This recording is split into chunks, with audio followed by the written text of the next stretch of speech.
Hey friends, welcome to the Handmade Holiday Paper Crafting Parade with Scrapbook.com. I am so excited to be here. My name's Marie and I blog and YouTube at Marie Nicole Designs. I'm going to be sharing some of these Scrapbook.com goodies. I want to give you a look at all of these wonderful things that they sent me. Now, I didn't use exactly everything on my card, but I used a good amount of these products, so I want to give you a look at all of them. They have a few new stamp sets here, and I'm showing you a few of them. I'm actually going to be using that Joy to the World stamp this morning, and I'm also using some of these foam squares and foam shapes from Scrapbook.com. Now you have these foam adhesive pieces.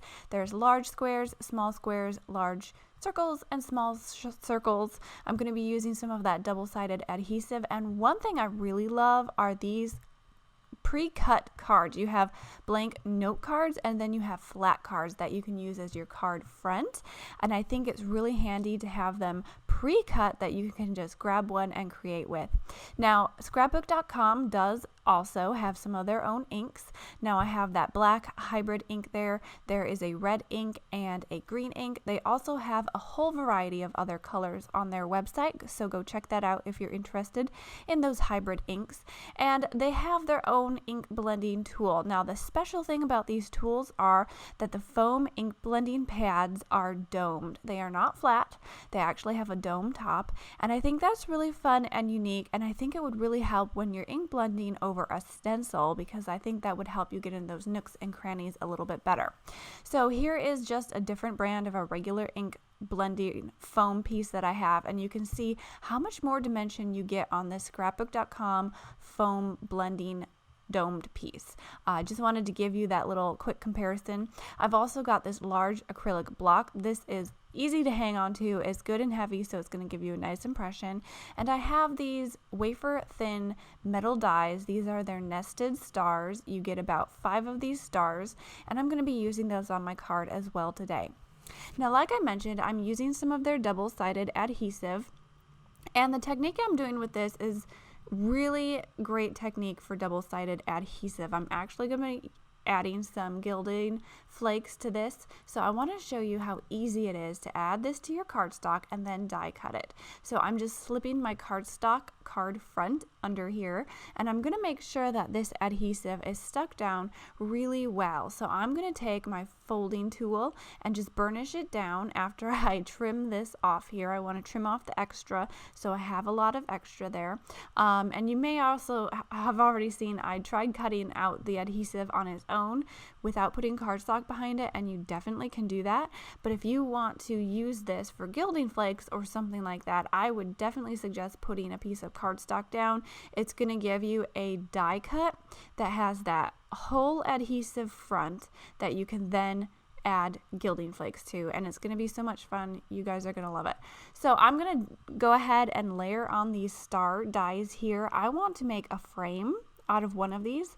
So the way you can make a frame with nesting dies, it's really simple. You just tape 2 dies together, and it's going to cut out that frame piece, and it's also going to cut out the inside piece. So you're actually getting 2 die cuts out of one piece, and I think this is just a way that you can kind of stretch your craft supplies, getting a little bit more bang for your buck with all of these things. And you can see that they easily pop out of here. Now I have a star frame and a star die cut from the middle.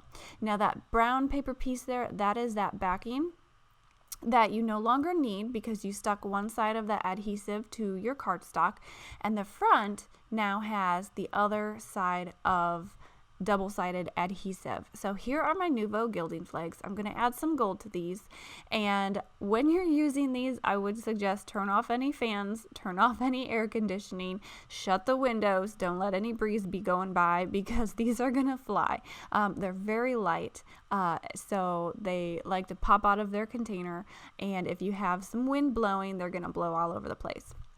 So I'm just going to go ahead and peel off the backing paper. Now this is actually going to be the front of my die cut. The back, as we know, is already that cardstock, and you're just going to pick up some of these gilding flakes and lay them on top of that double-sided adhesive. Like I said, this is a fantastic use for that double-sided adhesive, because if you want the full front of any of your die cuts to be sticky, this is the way to do it. Just add some of that adhesive, die cut it, and you're good to go. Now, I've also done this with letter die cuts. You can do this and gild a sentiment if you want to. And there's just so many different ideas for this double-sided adhesive and different ways that you can use these gilding flakes together.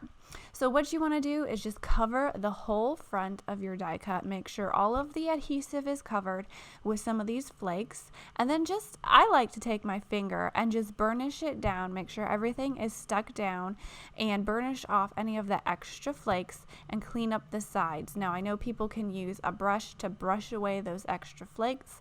I find that is actually easier for me personally to use my fingers, because then I can kind of feel where it needs to be pressed down a little bit more, and I can just kind of rub off all the extra from the sides with my fingers. And that is how you gild one of your die cuts with that double-sided adhesive. I think it's so pretty. I love that shine. If you watch my channel at all, you know that I like to add shine to all my projects. And here I am just gilding that frame. I did it the exact same way, just peeled off that backing paper for the double-sided adhesive and burnished those flakes down onto my frame. Just cleaning up the sides with my fingers, and then you have some really pretty gilded stars. Now, I went ahead and I gilded all of the stars that I die cut. I think I actually die cut more stars than I ended up needing, but I feel like it's always good to have more than not enough, and you can always put extra pieces into a little dish and save them for another project. So now I'm going to go ahead and use my ink blending tool with my domed foam ink applicator, and I'm just going to go ahead and ink blend a background. I'm starting with some light blue. I'm going to kind of connect some light blue going through the center of my card front, and then after I get all of this light blue on, I'm going to come in with some darker blue and just darken up the edges. I wanted this to look like a starry night sky, maybe a Christmas sky, so I want the middle to be lighter to kind of give you the illusion of shining stars, but I really want to bring in some of that dark blue as well to make it look like a dark wintry sky. So I'm just using some regular Distress ink mini cubes with these foam applicators. Now, like I said, these are great for ink blending. I think they would be awesome for stenciling as well, and I look forward to trying that out in the future. But when you're ink blending, I just want to say, take your time. Make sure you just take your time to get that ink on there and get a good application. The more you ink blend your ink into your paper, the more saturated it gets, and eventually your ink is going to start just moving on its own a lot better once you get a lot of saturation on there. So like I mentioned, I'm just going to darken all the edges here with my dark blue and just make this wintry night sky. Now, after I had this all ink blended, I thought it was missing something. Again, if you watch my channel, you know that I like to add sparkle, I like to add splatters and all of that to my cards. So I'm getting my stars layered on here. I'm kind of trying to decide how I want them to go. I really like that light and dark blue, and I just love the stars kind of coming across my page, but I wanted the background to have a little bit something more special. So I actually wanted to add some splatters. I grabbed my Nuvo mousse, and this is the color Indian Gold, and I'm just going to use this to add some splatters. Now, I have other videos on the mousse, and I think it's a really fun medium to work with. You can get this at scrapbook.com as well. It's readily available there. I just like to kind of scoop out a little bit of this mousse, put it on my glass mat, and then you can mix it with water. This mousse is really great to mix with water to do different techniques with. You can change the consistency of it. So if you put enough water with this mousse and mix it up, you're actually going to get a medium that you can then splatter on your backgrounds and add some gold shimmer and shine. So that is what I'm doing today. I'm just picking it up with a water brush. I actually don't even, well, I think I do have water in this water brush, but I'm not even pushing any out. I'm just using the water that I sprayed into that mousse, picking it up with my brush, and then just splattering it on. Now, I'm trying to control my splatters a little bit to kind of coordinate with going with that lighter strip of blue in the middle. I just want to draw your eye from one corner to the other so that you can kind of look over the whole background, and it just adds some more shine and some more gold to this card that I think makes it so pretty. I love that gold and that blue combination. I just think that is a very gorgeous combination, and I've been using that a lot lately. So I'm going to go ahead and add all of my stars. I'm using some liquid glue for some of them, and I'm going to be using some of the scrapbook.com foam adhesive. So here are the larger squares that I showed you in the beginning. These are a great size to add to your die cuts to give support behind them and pop them up for some dimension. You can see on the back of my star here that this is actually some scrap paper. I love using up my scrap paper. I don't like waste, so I feel like if anything, if I can use as much scrap paper as possible, I can. And since this is the back side and the front is all covered with that gilding flakes anyway, you're not going to see any color, any stamping that I put on this, so why not use a piece of scrap paper?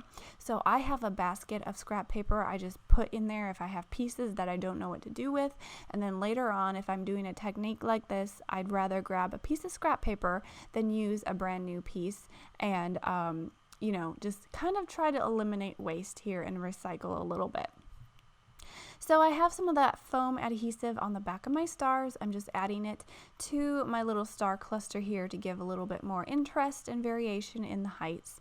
I have one more little star that I'm adding with some more foam adhesive, and that is how I built my stars and my background. And all this card needs now is a sentiment. So I am taking some letter dies that these are also available at scrapbook.com. This is the bold alpha set from Altenew, I believe, and I cut out the word joy. Now I am kind of recreating this stamp that says joy to the world, but I'm cutting the word joy out of my word dies, and then I'm using that supporting sentiment to the world, and I'm going to emboss that in gold, cut it down on a strip, and add that as well. Now I love this stamp, I love the sentiment. The only reason I am not using it as is I didn't think it fit with the arrangement of my card. So in order to kind of make this sentiment fit and look the way I wanted it to, I wanted to cut it apart. I did try fussy cutting the words joy, and my fussy cutting skills are apparently really bad because that looked horrible. So I reached for my alphabet dies, and I think that just really did the trick. So like I said, I'm going to go ahead and emboss this. I'm using some gold embossing powder with some embossing ink, just melting that, and then I'm going to cut it down to a little strip, and then I'll add that to my card as well. So you can see that beautiful shine there with that gold embossing powder. Cut that down to a strip, and the strip was the perfect width for these larger square foam adhesives. So I loaded up the back with that, and then I'm going to go ahead, take off the backing paper, and just add that to my card. So for my letters, joy, I added those with liquid adhesive, and then to the world is going to go right over the top with some foam adhesive, and that is going to finish the card. I actually went back and added a few clear sequins here and there for a little bit more shine without being too overwhelming, but that finishes the card. So I hope you have a great look at these scrapbook.com products. I love, love, love that double-sided adhesive with the gilding flakes. If you're interested, I have links down below. Otherwise, make sure to keep hopping along with this parade. There are prizes to be won, and just have a great day. Thanks for stopping by, guys. Bye.